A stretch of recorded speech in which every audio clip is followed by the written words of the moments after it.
Hey everyone, I'm Sergeant Daniel Marshall with the Texas Army National Guard. It is really great to be here today and to tell you a little bit about myself before we kind of get into all that other stuff. I joined the National Guard when I was 29 years old. Old guy, right? I ended up going to school right after I got out of high school, got a degree in music education, and was like, I really don't want to do that. So here I am today. I joined later in life because I found out that college costs a lot of money, I had a lot of debt, and I didn't want my kids to go through that. And so now I'm a recruiter here today to talk to you, and maybe you are in the same boat. You don't know how you're going to pay for school. That is my passion, is to be able to guide you through that process, to get you to be a part of a family, so that way we can all go through this process together. Today you're going to see a presentation by one of my office partners, and when you're done you might have a ton of questions. Fill out the survey and the link that's provided to you, and we will get back with you. If you ever want to talk to me, I'm down in Kingwood. I am always there. I am always available for you, and I can't wait to see you.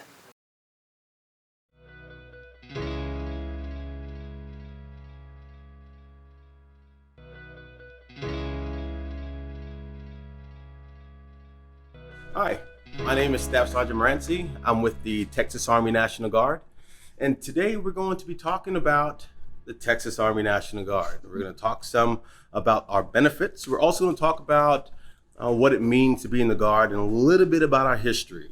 I won't go too in-depth with our history because there's another video coming out on just our history of the National Guard. We'll also be talking about a little bit on our finances as well. And there's another video coming out on our finances too. So let's get this party started, shall we?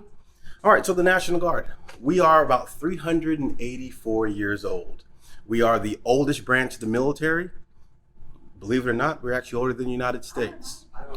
December 13th, 1636 is when we have our birthday. And I'll go more in depth in that in our next video. One of the things that actually sets us apart from the other branch of the military is our mission. We actually have a dual mission. We are part of the state and we're part of the federal government, which means that we have two bosses. The President of the United States, he can call upon the National Guard to help in relief overseas. But obviously that's typically as a last resort because he has the other federal branches of the military for that matter. The National Guard is used here within our state. Every state and territory, you'll find a National Guard there. And this comes very important to us because, and I'll use this as an example. You think of a natural disaster like a hurricane or COVID-19 relief, or even the riot controls of this year. Well, the National Guard is used to help in those matters. And this is why it's very important for the National Guard to be present in our state. So one of the biggest things about what it is that the National Guard does, I mean, we are hometown soldiers, which means that our job is right here at home. And we are part-time. We work 1 week in a month and 2 weeks in the summer. And because we're hometown, and I like to use the COVID-19 pandemic as an example. Right now in Texas, we have over 14,000 National Guard soldiers. And 20% of them, about roughly 3,500 of them, are currently activated for that pandemic. And what we're doing, we're going out to different test sites and we are helping administrators administer tests for Texas citizens and those that are in those certain areas. But that's what really makes us different than the other branches, is our job, our mission, that primary mission that we have to our individual state. That's why every state and territory has a National Guard presence. Now, when we look at the uniform that we wear, and it says the Texas Army National Guard, you'll hear that word Army. What that means is we are a part of the Army. We are part of that big organization. So we train together. We go to basic training together. We go to job training together. A lot of the things that we do together. But when it comes time for our mission, that is what sets us apart. Now, when we look at our jobs, we have over 130 jobs to choose from in the National Guard. And the way that you look at our jobs, look at it this way. If we ever decide to travel and deploy by ourselves, we are able to sustain without being a part of any other branch. Those 130 jobs, I mean, we have airborne infantry, we have military police, medics, mechanics, aviators, human resources, logistics. So you think about it, we have just about every job that you can think of. And the way that you get these jobs is all dependent on your MOS. You're dependent on your score on the ASVAB. The ASVAB is the Armed Services Vocational Aptitude Battery Test. And that is a test that we actually administer to find out whether or not you qualify to join the military. Depending on your score, will determine what jobs out of that 130 you qualify for. All right. Now, yes, we train with the Army. We train with the Army Reserves. What else sets us apart, though? Our education benefits. Our education benefits is probably one of the big things that sets us apart from all the other branches of the military. Now, once you qualify to join the National Guard, and I'll go over the qualifications here in a second, I will give you, or you sit down with a local recruiter, and they will give you what benefits for that particular state, what education benefits you qualify for. So let's take a look at here in the state of Texas, right? We have state tuition reimbursement. We have the federal tuition assistance program. We also have the Montgomery GI Bill. And depending on your score on the ASVAB, you might also qualify for the Montgomery GI Bill kicker. All this equating to roughly about $1,100 a month for a full-time student while they go to college. But you might be thinking to yourself, how do I qualify for these things? How do I qualify for these benefits? This is way too good to be true. But just like any job, we do have qualifications, right? And to qualify for the National Guard, number one, you have to pass the ASVAB. You have to score 31 or higher on the ASVAB, 31%. You have to be morally, administratively correct, meaning when we look at your a criminal history or criminal past, and we look at each individual separately and on what their charges are, right? Typically, when you have a felony, you are not qualified to join, but we look at those on a case-by-case basis. You have to be able to meet our height and weight standards. You also have to be able to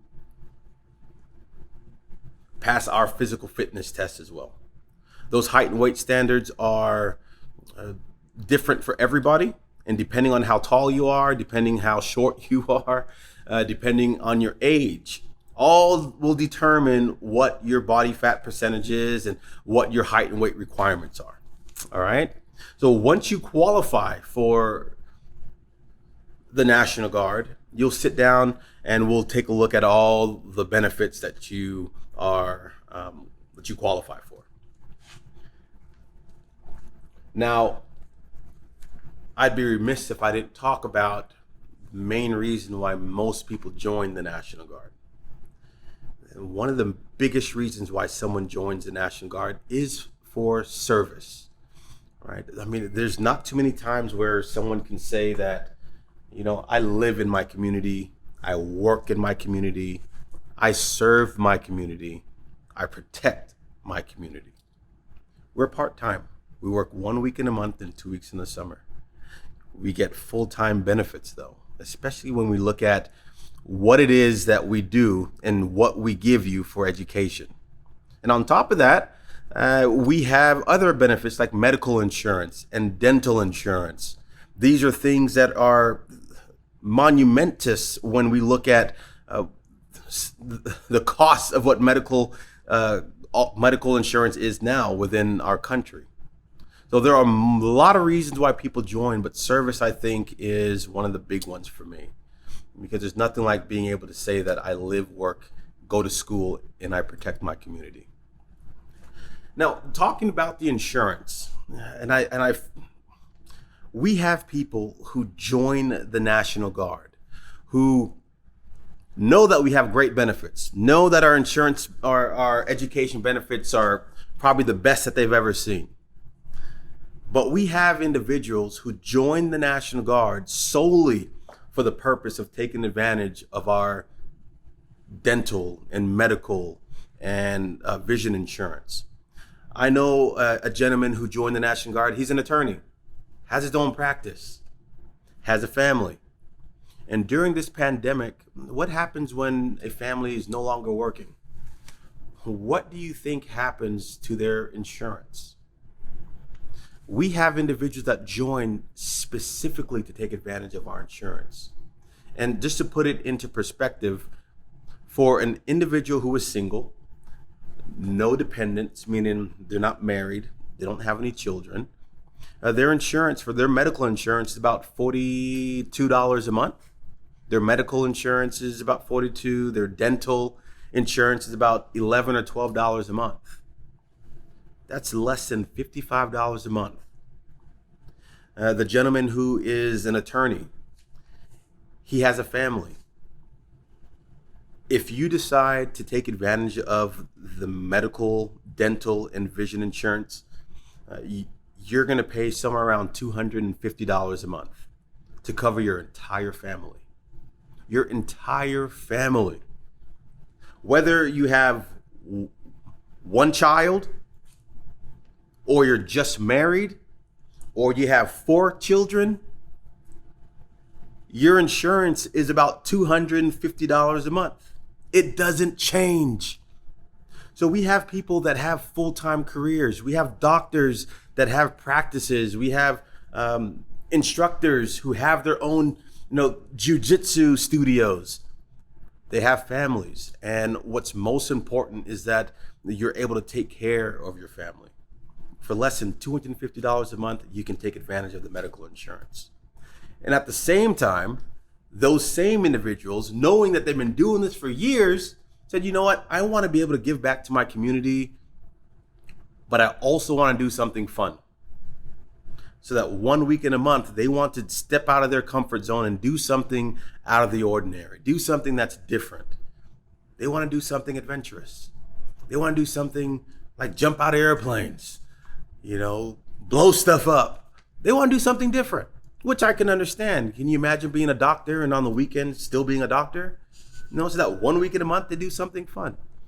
So your career that you do on your civilian side does not have to coincide with what you're doing in the National Guard. It can be something totally different.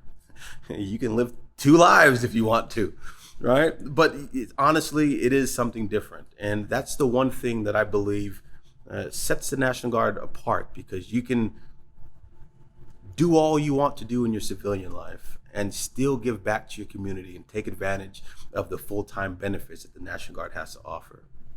And I want to tie this up by finishing in on our education benefits. Because we're part of the state,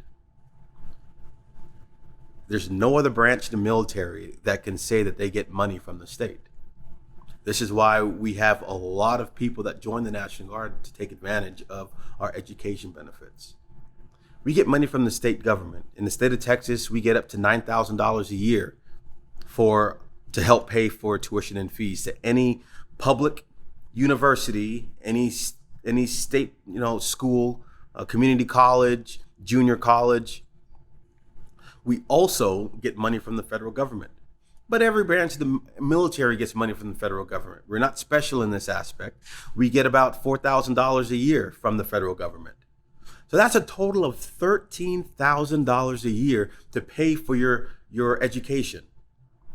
Now, I don't know about you, but $13,000 is a lot of money when you look at what it costs per year to go to college.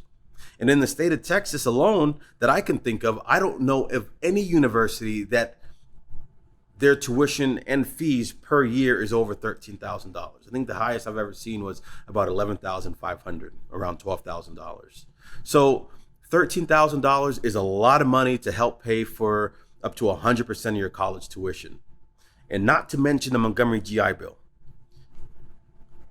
You get paid about $392 a month. Money in your back pocket. If you score over a 50 or higher on the ASVAB, the Montgomery GI Bill, that's another $350 a month. You're drilling 1 week in a month. That 1 week in a month and there's 2 weeks in the summer. So you're getting paid that 1 week in a month. And depending on your rank, you might get paid around $250. So that's over $1,000 right there that you're getting paid just to go to college to get your education. And the only thing you have to sacrifice, is 1 week in a month and 2 weeks in the summer. That's equivalent to about 38 to 40 days a year. And of course, make sure you pass your classes with a C+ or higher. To me, it's a no-brainer. To me, what we do in the National Guard is essential. That's why recruiters are still working today. Because with the pandemic going on, with everything that's going on in our world, this is one thing that we cannot stop. We got to make sure that we take care of our people. Every state and every territory has the National Guard activated right now because of this pandemic. And of course, because of the riots that are going on in our country right now. This is our job. This is what we do. So if you want to be part of something greater than yourself and you want to give back to your community, the National Guard is where you do that. The National Guard is where you will find that small little thing that you've probably been looking for and you don't know where to find. The racial tension in our country, the extremely unfortunate incident with Vanessa Guillen. These things are not the National Guard. These things are not the military. These aren't the things that we were founded upon. Those aren't the reasons why we joined and put on these uniforms. It's not. We put these uniforms on because we want to be that change within our communities. We might not always agree. We might not always understand, but our job, our main focus is to protect our communities, protect our people. That's why we put on this uniform, to be that change. And you can do that with the National Guard. You can do that with us. Let's be that change that we want to see within our communities.